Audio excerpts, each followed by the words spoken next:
This week, official figures are expected to show that net migration to the UK has hit close to 1 million people, which would be a record high.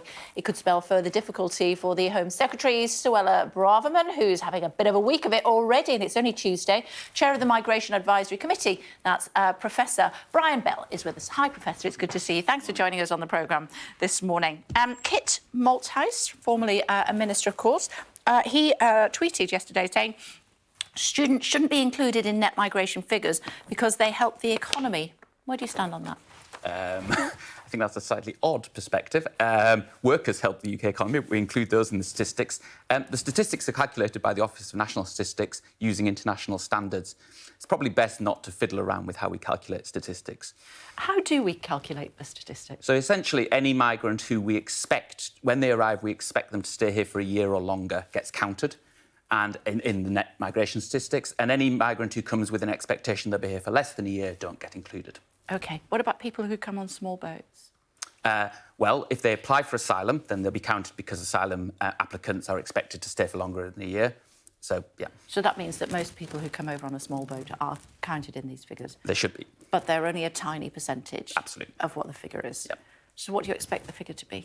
Oh, I mean, I'm not going to try and guess that. I have no advanced knowledge, but I think it's fair to assume it's going to be significantly higher than the 500,000 it was last time. Probably most people seem to think around 700,000. Or perhaps even up to 1 million. Perhaps that would be... I'd be quite surprised if it's that high, but we'll see on Thursday.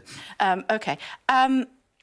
Lots of cabinet tensions about foreign students. I know we touched on it there, and whether they're good enough, that they're good money for the UK or not, and whether they're filling essential vacancies or not. And then the counter-argument to that is that there are enough Brits here in order to fill those jobs. How do we square that circle? Because it does seem that politicians don't seem to be able to do it. Well, I think students... I think you should think separately of students and workers. So students, are coming here. The vast majority of visas that are issued to students are for the actual student to study at university. And the government's own strategy is to have 600,000 international students in the UK. That's the international education strategy that the government is pursuing. The universities have responded positively to that, and we've got 600,000 students. So, in some sense, the numbers have gone up because the government have had a strategy that says we want more students, and the universities have done that.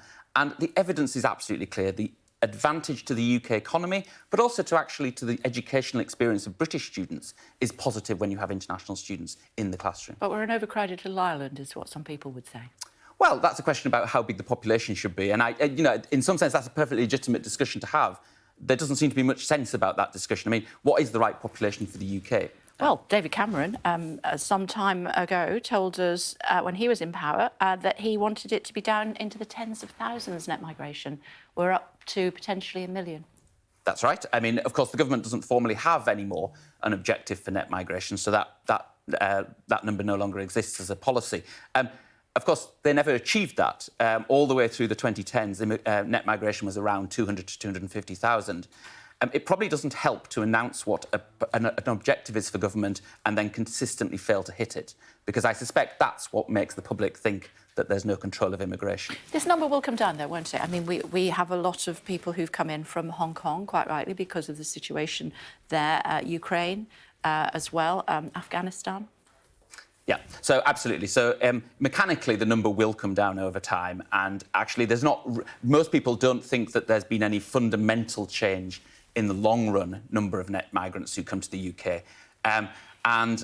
Even students, if you think of students as being a big contributor to the likely number this week, of course, most of them go home. And so the inflow... it's dangerous to focus on the inflow of migrants and forget that most of those people also leave. And so they don't, in the end, contribute to the permanent population of the UK.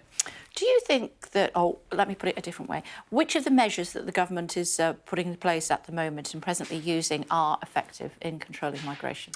Well, in terms of controlling migration, in terms of policies that are currently in place, there are rules for all of these routes. So there's no suggestion that anyone is entering unlawfully in any of these routes. Work migration, for example, there are rules about how much you have to earn, what sort of skills you have to have before you can come in. The government can, of course, tweak those rules if they want to increase the number of migrants who come in, or reduce them. But I think the different question, I suppose, is if you wanted to reduce net migration in the long run, you will have to change policy, because otherwise it will settle down to around 200, 250,000. I suppose the point I'm getting at, and it's what we touched on earlier on in the interview, is the fact that we hear about stop the boats all the time, and this is what the Prime Minister wants to do. But that number is an absolute drop in the bucket compared to actual people who are coming over legally. Yeah.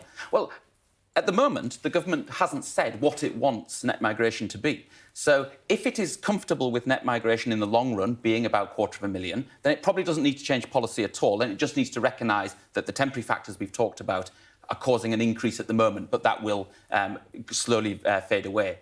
If they don't think 250,000 is acceptable, then they will need to change policy to reduce that long-run number. OK, it's fascinating stuff, Professor. We'll see when the figures are out. Thursday. Thursday. Lovely, it's good to see you.